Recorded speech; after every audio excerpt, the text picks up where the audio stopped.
I'm going to start a timer and give myself 45 minutes max, because I do have a habit of going on. So I'm going to make sure to keep on time, because your time is far too valuable.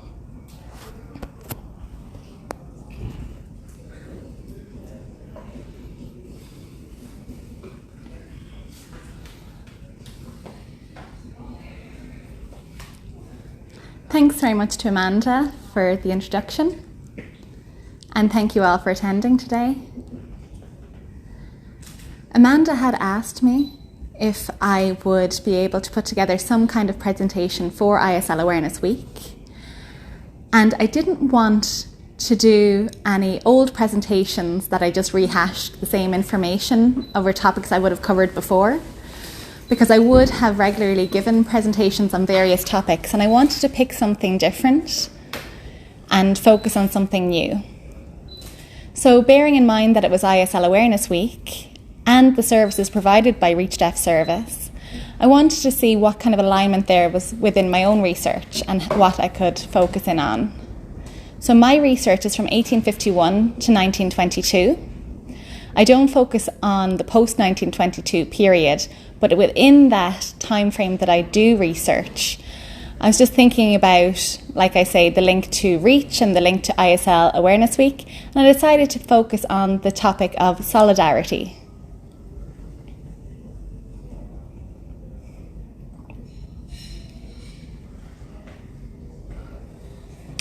My understanding of solidarity, and deaf solidarity in particular, would be the fact that deaf people would help each other,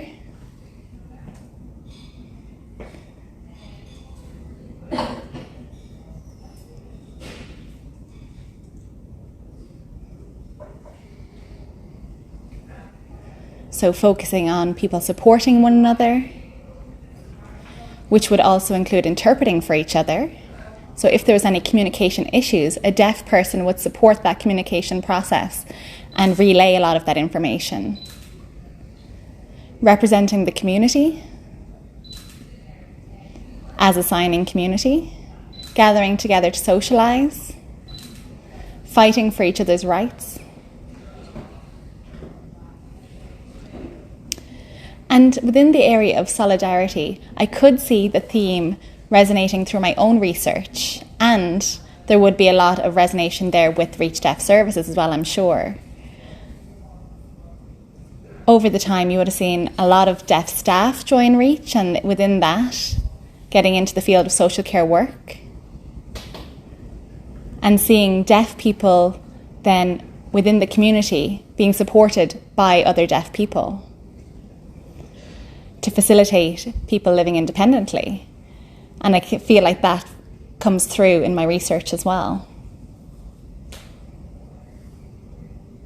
And within my research, I have found various examples where you can kind of see a similar theme where deaf people would support and help each other out and advocate for each other in various contexts. In a different way, obviously, in that time, but hopefully you'll feel that this presentation is of interest to you all.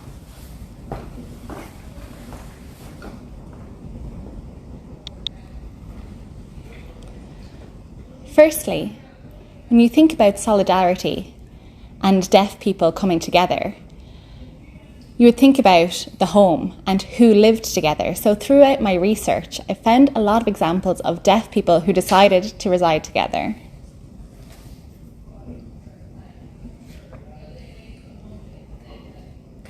From 1901, the 1901 Census of Ireland, I investigated where deaf people actually lived and who they lived with. And there's various categories. Some people lived independently on their own. Some households with hearing people and one single deaf person living in that household. So hospitals, workhouses, prisons and other asylums. There's two categories that you can see a lot of deaf people living together within that. Of course, the deaf schools, like St Mary's and St Joseph's, the Belfast School, where deaf children would have resided together, and also adults such as teachers or staff members who would have also been together. Then a second category, which I found, which was deaf adults living together, and there are several examples of that. Across Ireland, in the country, there's a lot of deaf siblings who decided to live together. So in the home there may have been 2 or 3 deaf siblings who would have resided together. Sometimes it would be deaf people living with hearing siblings, maybe 2 deaf and 3 hearing. Or sometimes a house may have 3 deaf siblings, maybe 2 brothers and a sister. So you see variance there, but there was just the evidence to show that deaf people were living together. And when they went out to work, they would come home in the evening time and have that communication there through sign. I can show you another example of a few deaf households. So households where there was sign language used. So the 3 examples are Dublin based.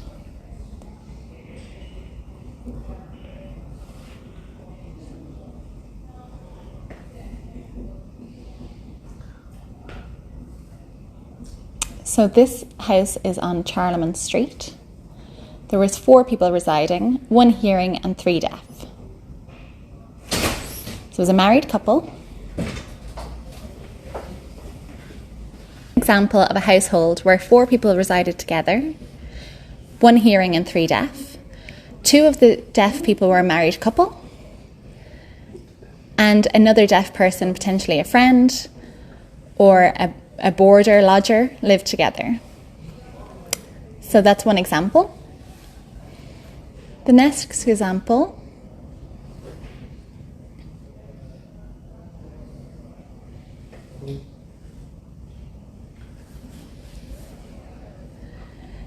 is a house. It's more like an institute, like a school or a small college.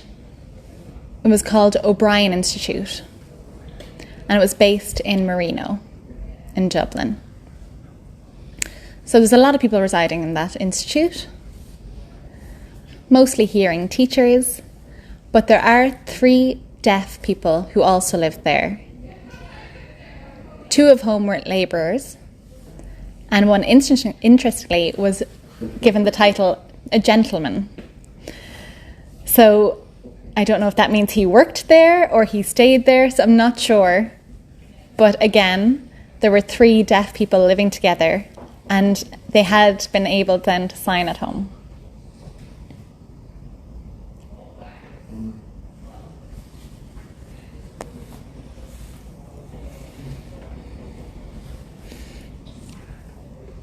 This example is from Stanhope Street.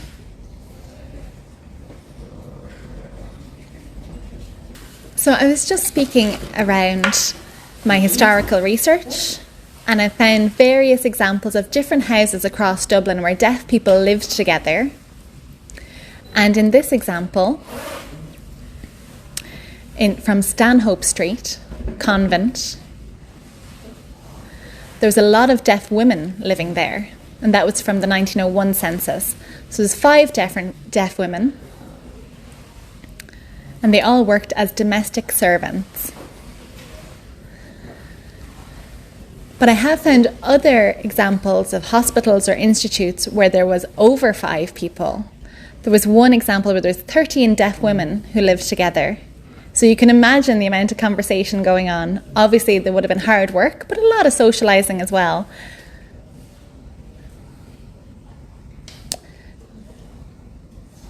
So the first aspect of solidarity that I did want to focus on was the fact that deaf people live together. So at home they had the use of sign language.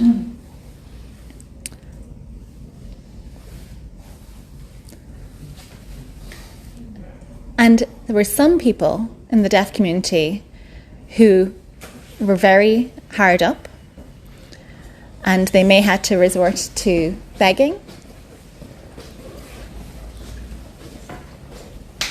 But there was still solidarity there because people would travel together and have companionship. And there's 2 deaf men who were both homeless, but used to travel together, walking everywhere. I'll show you that example now.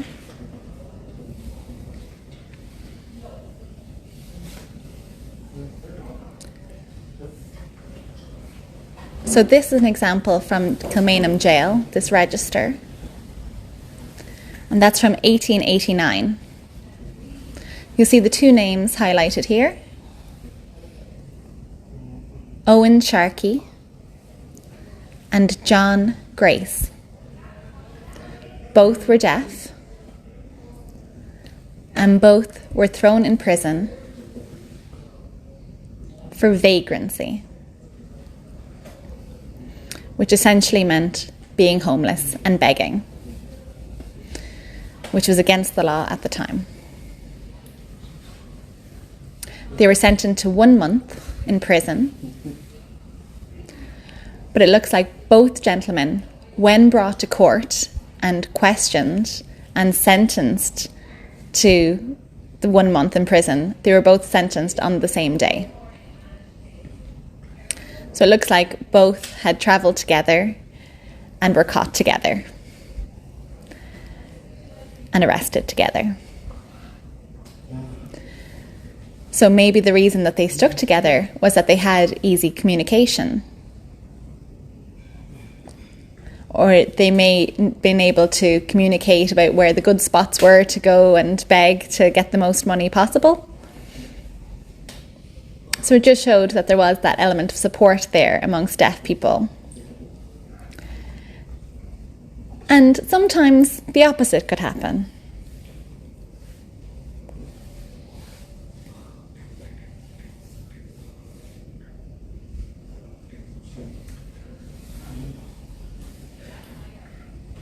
So this is an example from Carlow in 1884, where two deaf men, so different deaf men from the previous example I'd mentioned. So it was a woman's shawl that they were accused of stealing. The police thought that both of them had robbed the shawl. And when they were brought to court and questioned and asked who stole the shawl, both men, through written English, detailed their side of the story.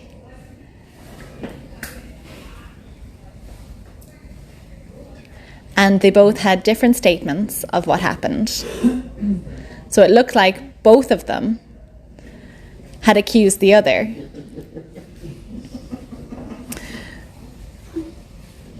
So they ended up accusing each other. So I don't know where the solidarity was there. They're out for themselves. But what happened in the end, both of them were sentenced to prison. Yeah.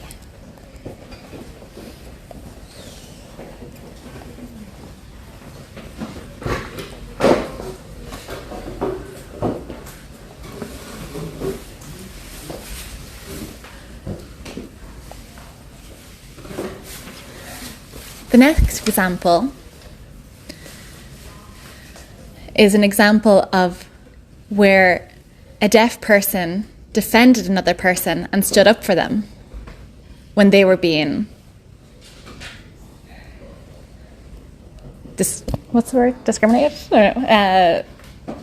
Oppressed. Yeah, thank you. So this example is from 1891.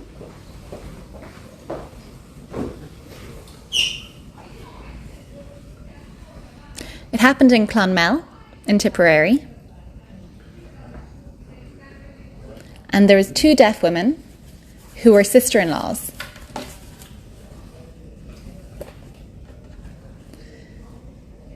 There was Ellen Hickey.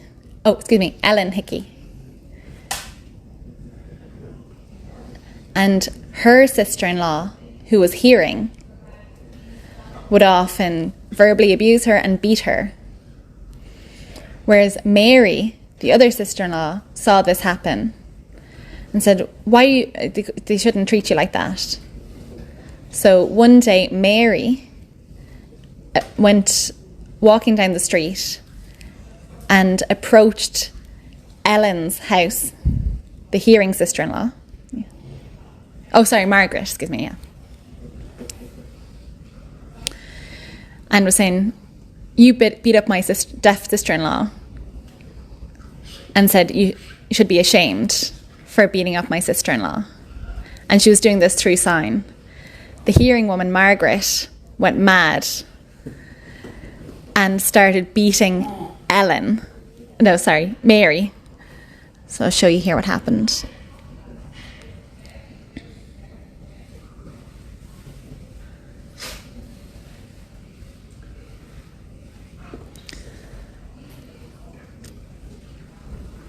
So the two deaf and the hearing woman were all brought to court.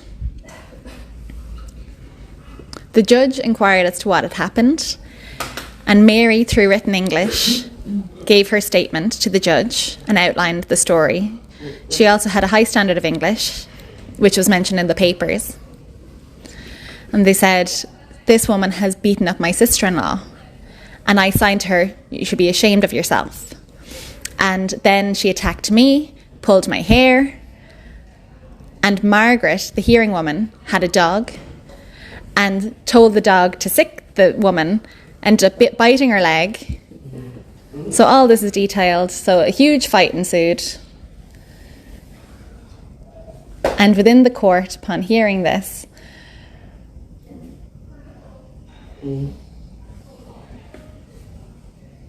did ask the deaf woman, Ellen, what had happened. So she then detailed her side of the story and corroborated, yes, that I was beaten by my sister-in-law before. And then the judge had sentenced the woman to a fine of 10 shillings. But funnily enough, the hearing woman's husband had a counterclaim against Mary for breaking a window pane because she was being attacked, was being bed up, and then a glass pane broke throughout. So the judge said, okay, well then Mary only has to pay 1 shilling, but you have to pay her 10 shillings because obviously beating her up and pulling her hair is a lot worse than the petty issue of breaking a pane of glass.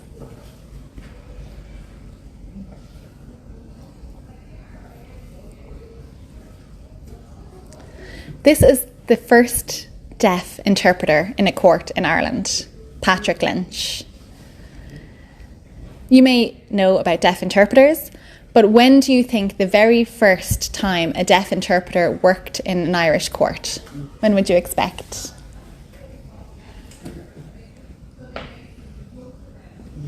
(1907), okay. Before or after? Any ideas? 1920, 27. Do you think any earlier than that? Okay, we'll have a look.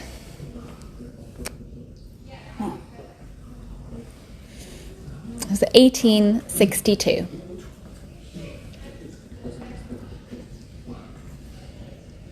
So in this instance, there was a deaf man called Michael Shanahan, who had never been to school and had no education. And he grew up near Ennis, was caught one day breaking into a house to steal food. So it looked like it was just a necessary thing that he was hungry and needed some food, and broke into a house and then ended up in prison. He was brought to court for a trial, but the police had tried beforehand to communicate with him, and they thought of using a deaf man who they knew lived in Ennis or in the area and had been to St. Joseph's before, and asked for their assistance to support the guards in communicating. And what happened was they didn't have a hearing interpreter. The deaf person themselves was able to navigate this. His name was Patrick Lynch, and he had a very good standard of English because he had gone to school in Cabra. So the police would write out the questions for Michael Shanahan. They would show them to Patrick and he would sign them for Michael. And then once he would respond and sign, that he would write out the English answer for the police. And that's how they would have communicated. So they didn't need a hearing person to relay that question through sign. So he worked through written English. And it looked like it was a very smooth process. And then in court, when the trial happened, they did the same. They brought Patrick in. So the judge, the solicitor, the barrister would have various questions that they would write out to Patrick. He would then sign them to Michael and respond through written English again once receiving that information back through sign.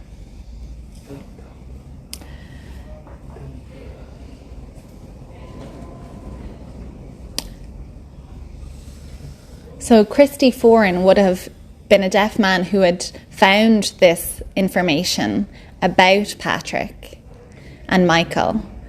So that's how I learned about this case. I had heard about Michael Shanahan previously, that he'd been in court and in prison, but I never knew about the deaf interpreter, Patrick Lynch. So in the end, Michael was brought to court and he was sentenced to 4 years in prison. He started off in Mountjoy prison, and there was a deaf teacher there. But I haven't fully researched into that end of things yet, what happened. But interestingly, obviously, you know now that deaf interpretation is more professionalised and people are remunerated correctly for their work. But at that time, I suppose the notion of interpreting was quite different. It was seen as service. If you need me to perform service, I will.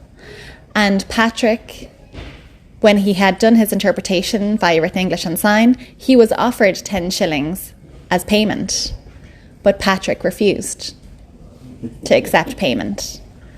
So in the court, he said, no, I couldn't possibly accept it. And the courtroom ended up laughing at that response.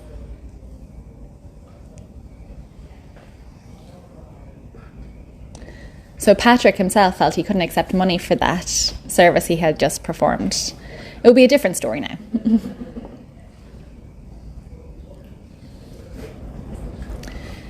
A similar example of a deaf interpreter,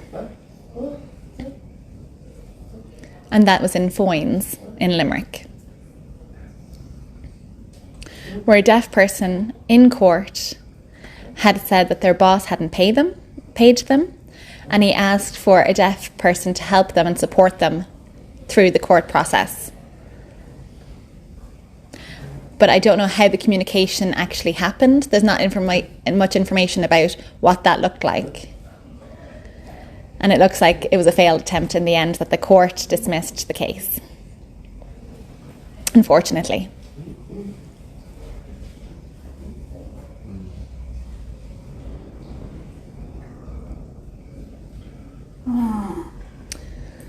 So now we're going to talk about workhouses, so a different institution. And this man, John Neville, was a deaf gentleman who lived in a workhouse for about 30 to 35 years. And that was a workhouse in Birr, in County Offaly. Maybe you're not sure as to what exactly a workhouse was.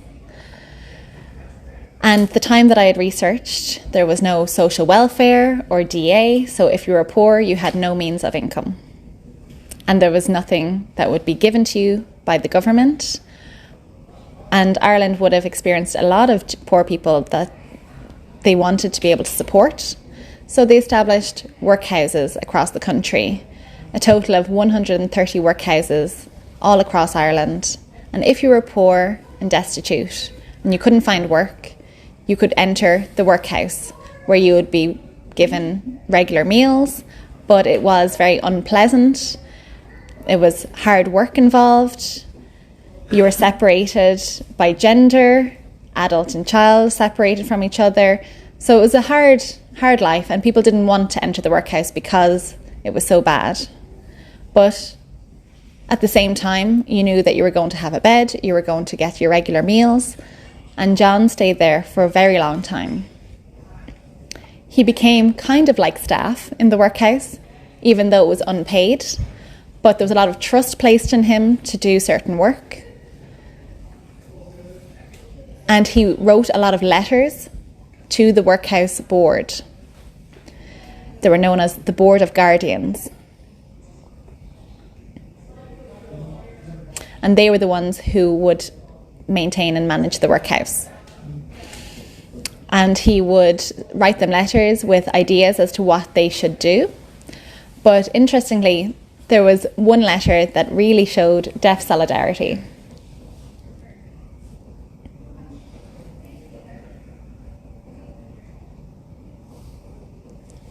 Past pupils, yeah. So I'm just going to quickly talk about this, and then I will go back to talk about John Neville. But the past pupil retreat in Cabra, you may be aware that there would have been regular retreats every couple of years, every 2 or 3 years, for St. Mary's and St. Joseph's, where they would invite past pupils over a week to have a religious retreat, to pray and socialise, and they'd have a programme of events, but they would have been separated, men and women. So now they would be jointly celebrated, but the time I would have researched, they would have been separate. So one year it would be for women, the following year it would be for men, and then go like that.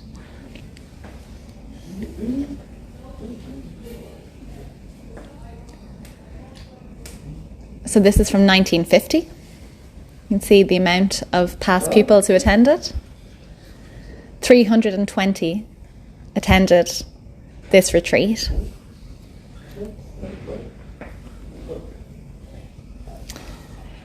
And that in itself is solidarity, where people are coming together to catch up and use their language.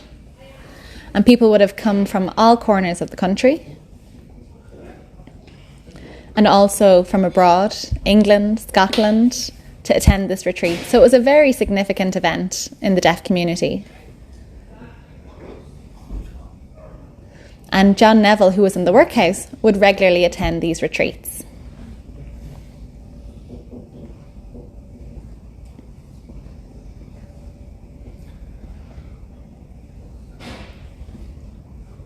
So John, who lived in the workhouse, knowing that a past pupil retreat was coming up, would write a letter to the Board of Guardians requesting leave to be able to go to Dublin, and also an allowance to buy a new suit and new shoes.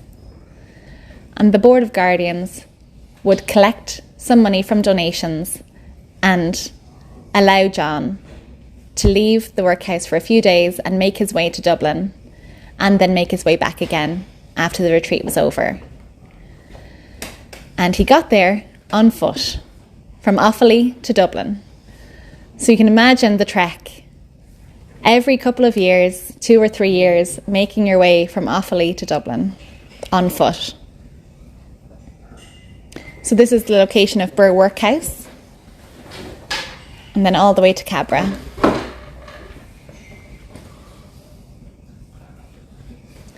So in today's roads, it will be 26 hours of a walk. And at that time, the roads would be far worse than they are now. So you can imagine how difficult it would have been. But John was willing to make the trek every couple of years to get to that retreat. So imagine.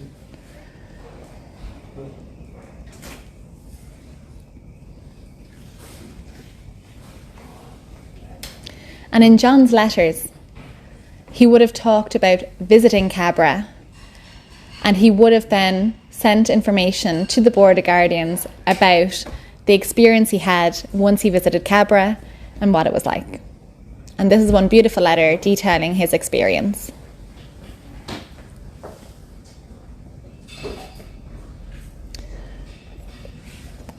So he had gone to a past pupil retreat, and once he came back, he wrote a letter to express to the Board of Guardians the fantastic time he had had. Said it was the most wonderful time, the best time he'd had in 20 years.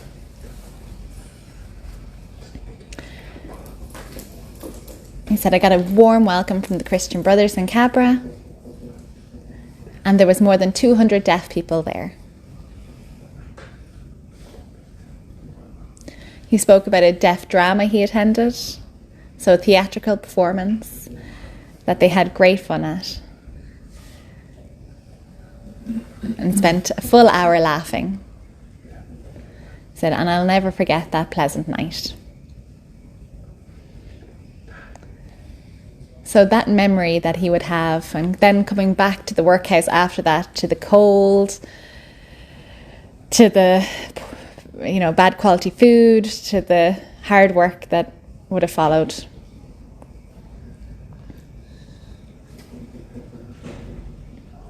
The interesting thing about John is that he would always read the newspaper. He'd always keep abreast of what was happening in the locality. And other deaf people that were nearby, he would also make sure he was aware of their locations. So like Parsonstown here, which is Birr now, John Neville was based there. But there was another workhouse in the surrounding areas. And one was in Rosscray.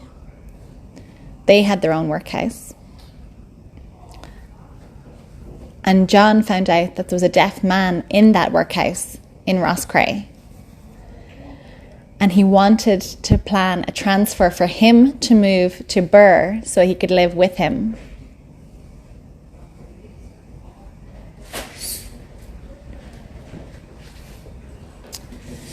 And John wrote to the Board of Guardians asking that that deaf man be transferred to Birr, because he is bored just being the only person there, the same thing day in, day out.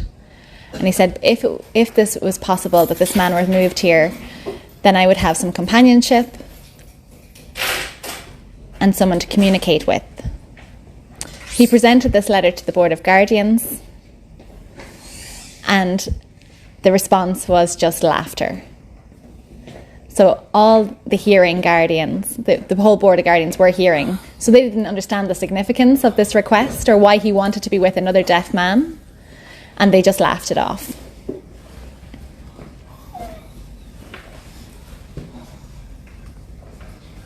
So it's a bit sad in the end.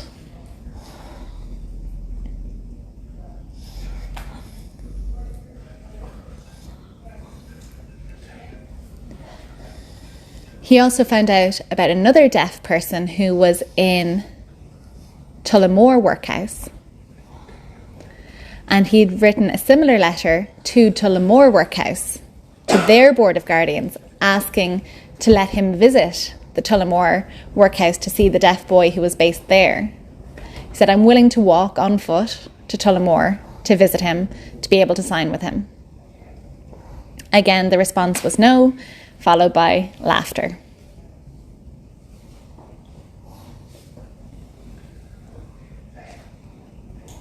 Years later, he attempted the same thing again, where there was a deaf boy from Birr who was sent to St. Joseph's School. And John planned to go to Cabra anyway, and asked permission to see the boy when he was there, to see how he was getting on. So you can see John was very interested in other deaf people and wanting to meet up with other deaf people. And if there were people isolated and scattered around different locations, he felt that they should be together. So that was the workhouses. And now I'm just going to briefly talk about wills. So when a deaf person dies,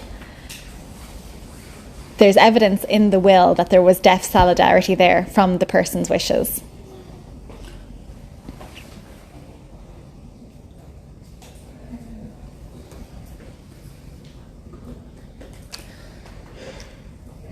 So this deaf gentleman, called Daniel Pennefather,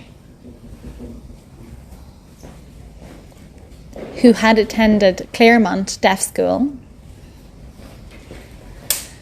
passed away in 1861, but was very well off, had a lot of land and a lot of property. And in his will, he said that he wanted to leave all his money to his friend Edward Whitefield.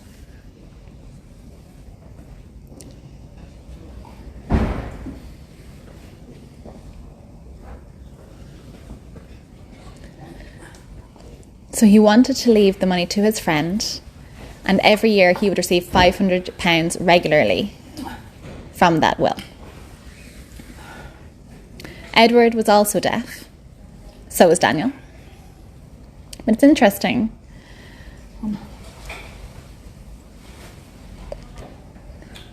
The newspaper reported that Daniel and Edward were both deaf, close friends, who would have went through school together at the same time and were very friendly and very close. The newspaper said, sure, they were friends because they were deaf,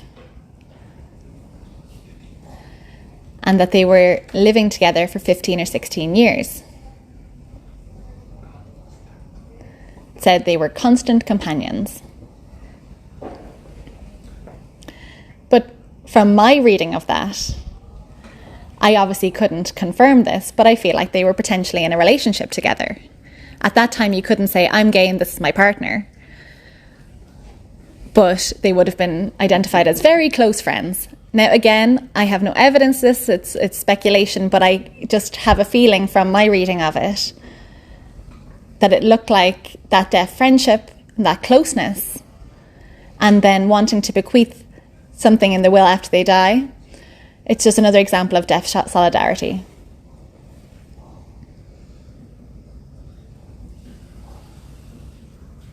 So I'm going to finish up soon, but just one thing that I do want to address is the use of the word dummy that you may have seen throughout the presentation. It does happen a lot in older newspapers that reference would be made, and it is an awful word to use, but deaf people at the time didn't just accept that language. This is an example of a fantastic letter that was written from a deaf man.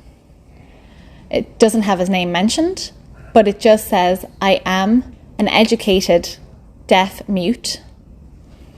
Which is funny, and actually the fact that deaf people didn't like the word dummy, but they accepted the term deaf mute at that time. But he had written this letter expressing his outrage and saying that they should not use the word dummy, and that is an awful phrase to use.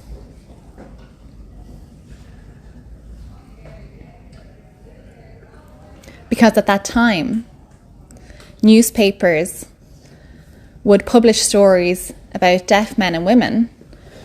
It could be an example of a court proceeding where it was a deaf woman versus a hearing woman in court, but they would say Mary Fitzgerald and a dummy, so no name. So the deaf person's name or where they're from wasn't mentioned, just the hearing person, they'd be mentioned their name and where they're from, but the deaf person, no, just versus a dummy. And this person was very unhappy with this, the fact that deaf people have names, they have their identity, and this shouldn't be brushed aside, and that should also be documented rather than the word dummy. And that letter was written in 1917, yeah. So it's a very powerful letter to see, and just the assertion of this person to fight that kind of language and to defend the deaf community. So I really like that.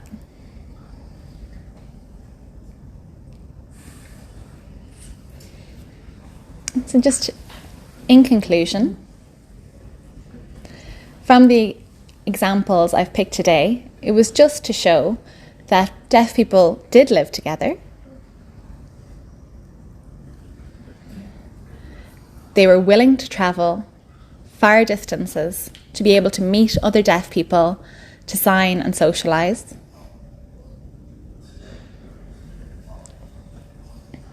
They had concern for other deaf people and their well-being and how they were getting on, and an interest in other deaf people's lives. And in court, they would defend and support other deaf people. And if there's any communication issues, deaf people were also willing to step in to interpret and would assist in that.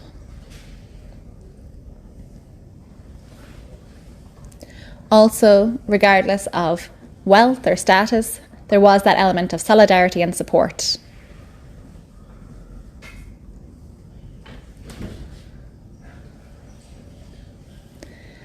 And we also seen the evidence from the will that money could be left to other deaf people.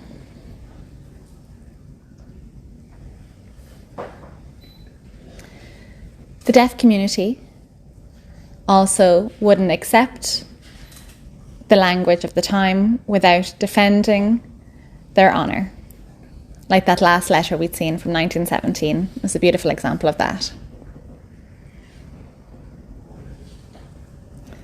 So that's my presentation finished, but if you're interested to see any more of my research, this is where you can find it online. Thank you so much.